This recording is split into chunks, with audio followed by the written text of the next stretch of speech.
la question palestinienne, c'est d'abord un sujet international. À la fois parce que sur les dimensions historiques de ce sujet, tout le monde, plus ou moins, a une responsabilité, en tout cas majoritairement les États occidentaux, ont une responsabilité sur le sort qui est réservé au peuple palestinien, et ce, bien avant la création de l'État d'Israël. Donc ça a été dit par Salah, mais cette dimension historique est très très importante pour resituer justement la dimension internationale de la question palestinienne.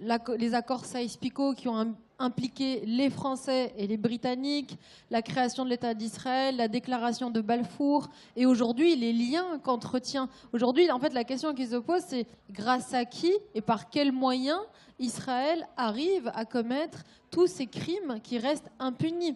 Et la réponse, elle est assez évidente. Nous avons aujourd'hui une complicité. Nous avons une complicité pas seulement passive, mais active d'un certain nombre d'États européens, en dehors de l'implication assumée et de manière très cynique des États-Unis. Nous, la question qui se pose pour nous, c'est aussi de comprendre que font nos États face à tout ce qui vient d'être décrit, à savoir des crimes extrêmement graves de colonisation, de nettoyage ethnique, de génocide, qui sont restés impunis.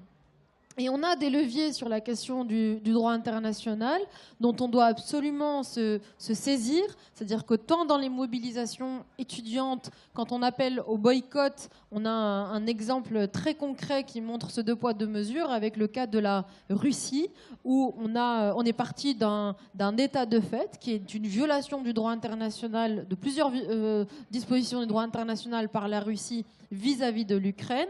Les conséquences ont été justement de sanctionner par différents canaux politiques, diplomatiques, économiques ce pays.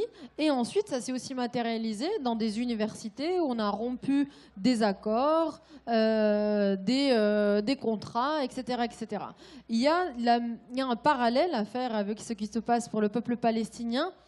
Bien que, en plus, le peuple palestinien subit cette occupation et cette colonisation depuis beaucoup plus longtemps, et que l'enjeu auquel on est confronté aujourd'hui, c'est ce risque de disparition du peuple palestinien comme sujet politique.